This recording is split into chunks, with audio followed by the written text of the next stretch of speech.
Hello বন্ধুরা, আজ আপনাদের কাছে অমৃতসরি মশালা আলু পরোটার রেসিপি নিয়ে এসেছি। তার জন্যে 1 চামচ জিরে নিলাম, গোটা জিরে, 1 চামচ গোটা ধনে আর 1 চামচ মৌরি। এগুলো শুকনো কড়াইয়ে হালকা ভেজে নেব। পুরো লাল করে ভাজতে হবে না। যখন সেন্ট উঠতে থাকবে তখন নামিয়ে হামালদিস্তা বা মিক্সিতে গুঁড়ো করে নেবেন। এবার আগে থেকে 3টে আলু সেদ্ধ করে নিয়েছি। আপনাদের যেমন লাগবে সেরকম সেদ্ধ করে নেবেন। খোসা ছাড়িয়ে ওগুলোকে মেখে নিচ্ছি। এইবারে এই আলুতে দেব ওই ভাজা মশলাটা, যেটা এক্ষুনি গুঁড়ো করলাম ভেজে, ওইটার 1 চামচ মতন দেবো। অমৃতসরি মশলাতে এই মশলাটা নিশ্চয়ই লাগে, না হলে টেস্ট আসবে না। এইবারে এই মশলাটা 1 চামচ থেকে 1.5 চামচ আমি দেবো ওতে, খুব বেশি না, পুরোটা দেবো না। আগে নুন দেবো পরিমাণ মতো, পরিমাণ থেকে একটু কমই দিচ্ছি, কারণ বেশি হয়ে গেলে তখন কম করা যাবে না। মোটামুটি 1 চামচ আর একটুখানি দেবো। এইবারে দেব পেঁয়াজ কুচি কুচি করে ছোট ছোট করে কেটে রেখেছি, সব পেঁয়াজটাই দিয়ে দেবো। আমি একটা বড় সাইজের পেঁয়াজ কুচি করেছি। এইবারে দেবো চাট মশলা। আমি একটা ভরে 1 চামচ আর একটা 1 চামচের থেকে একটু কম, একটা ভরে দিলাম আর একটা একটু কম নেব।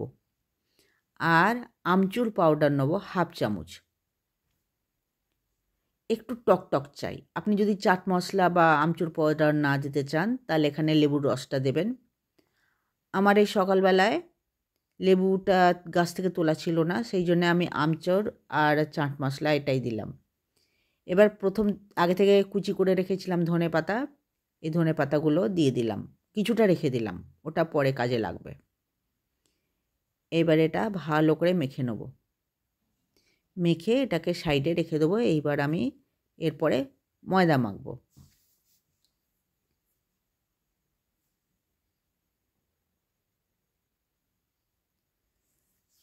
আলু মাখা হয়ে গেল। এতে আপনি লঙ্কা কুচি করে দিয়ে দেবেন এবং লঙ্কা গুঁড়োও দিতে পারেন, যেমন লঙ্কা খেতে চান সেরকম লঙ্কা দিয়ে দেবেন। আমাদের বাড়িতে আমরা লঙ্কাটা কম খাই, কিন্তু যদি লঙ্কা দিও তো সকালবেলায় কেউ নাস্তাতে লঙ্কাটা খেতে চায় না বড়টাতে।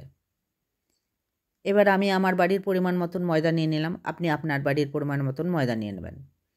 এতে প্রথমে একটুখানি পরিমাণ থেকে একটু কমই দেবো নুন, কেননা আমি আলুর মশলাতে নুন দিয়েছি, কম করেই নুন দিলাম।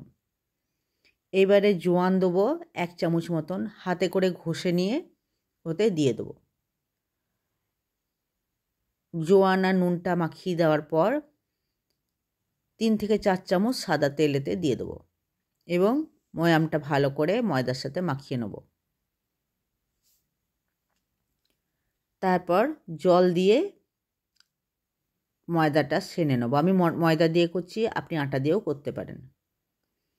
আর এটা খুব নরম করবেন না, আবার খুব শক্ত করেও করবেন না। আমি মাঝারি মতন ময়দাটা মেখেছি, খুব নরম করিনি। মাখা হয়ে গেলে প্রথমে লেচি কেটে নেবেন। ময়দা মাখা হয়ে গেছে, এবারে আমি লেচি কেটে নেব। আপনি আপনার বাড়ি আন্দাজ করে ময়দা নেবেন বা আটা নেবেন। মাখা হয়ে গেলে লেচি কেটে নিতে হবে এবং প্রথমে এগুলো একটু গোল গোল করে নিতে হবে। গোল গোল না করে নিলে তো বেলা হবে না, সেই জন্য আগে লেচি কাটার পর একটা গোল গোল করে নিতে হবে।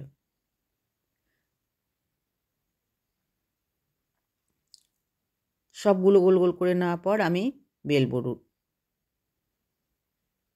প্রথমে গোল গোল করে রুটির মতন বেলতে হবে। দেখুন আমি কিভাবে বেলছি।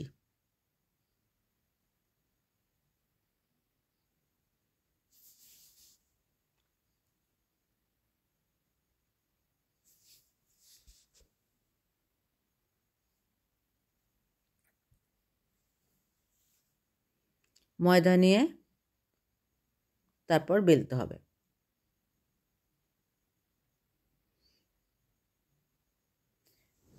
একটু বড় করে বেলে নিতে হবে। আপনারা এই ভিডিওটা কে কোথা থেকে দেখছেন আমাকে কমেন্ট করে জানাবেন এবং এইভাবে আপনারা পরোটা করে খেয়ে দেখবেন। এটা দারুণ টেস্ট লাগে। এটা আপনি দই দিয়ে খেতে পারেন, ধনেপাতার চাটনি বানিয়ে সেটা দিয়েও খেতে পারেন, কিংবা টমেটো সস বা আচার দিয়েও খেতে পারেন। তরকারি লাগে না এতে। রুটির মতন বেলা হয়ে গেল। এবার আলুর ওই মিক্সচারটা, মশলা আলুটা মধ্যেখানে দিয়ে দেবো। একটু মধ্যেখানে দুই সাইডগুলো বাদ দিয়ে মধ্যেখানে একে বসিয়ে দেবো। দেখুন আমি কি করে বসাচ্ছি। এইভাবে চামচে করে একটু টিপে টিপে বসিয়ে দিতে হবে। দুই সাইডগুলো মানে চারদিকটা ছেড়ে দিতে হবে। এইভাবে বসিয়ে দেওয়ার পর দেখুন আমি কি করে মুড়াচ্ছি। এইভাবে মুড়াতে হবে। টিপে টিপে লাগিয়ে দেবেন। জল দেওয়ার দরকার নেই, টিপে টিপে লাগিয়ে দিলেই লেগে যাবে। আর যদি মনে হয় যে লাগছে না তাহলে হালকা করে একটু জল দিয়ে টিপে টিপে লাগিয়ে দেবেন। এবার এটা লাগানো হয়ে গেল। উপর থেকে আমি ধনেপাতা যেটা এক্সট্রা রেখে দিয়েছিলাম ওটা পরোটাতে এবার লাগিয়ে দেবো। এমনি করে সাঁটিয়ে দিয়ে তারপর ওটাকে বেলবো। আগে ওটা দিয়ে একটু করে দিলাম, এবার বেলে নেবো। এইভাবে প্রত্যেকটা পরোটা বেলে নিতে হবে। প্রত্যেকটা পরোটা এইভাবে মশলা আগে বেলে নিয়ে তার মধ্যে মশলা দিয়ে তারপরে চৌকো করে মুড়িয়ে নিতে হবে। তারপর উপর থেকে ফের ধনেপাতা ছাঁটিয়ে এইভাবে বেলে নিতে হবে। একে একে আমি সবগুলো বেলে নেব। মা পরোটাটা ভেজে দিচ্ছে। আর এটা খুব তেলে ভাজতে হয় না, হালকা ব্রাশে করে যতটুকু তেল লাগে ওইটুকু দিয়ে হালকা করে ব্রাশ দিয়ে তেল, মানে গদগদ করে তেল ঢাললে চলবে না, হালকা তেলে ভাজতে হবে। এই দেখুন আর একটা আমি বানাচ্ছি। তো এবার এটাতে ফের মশলা দিয়ে যেভাবে করি সেইভাবে করে নেব। এবার চলুন দেখি ভাজাটা আপনাদের দেখাই। তাওয়াতে প্রথমে কম আঁচে আগে সেঁকে নিতে হবে। খুব কম আঁচে প্রথমে সেঁকে নেওয়ার পর হালকা করে একটু তেল দিয়ে, ব্রাশ দিয়েও দিতে পারেন, হালকা করে তেল দিয়ে তারপর ভাজবেন। যখন তেল দেবেন তখন আঁচটা বাড়িয়ে দেবেন। এইভাবে একে একে মা সব কটা পরোটাও ভেজে নেবে।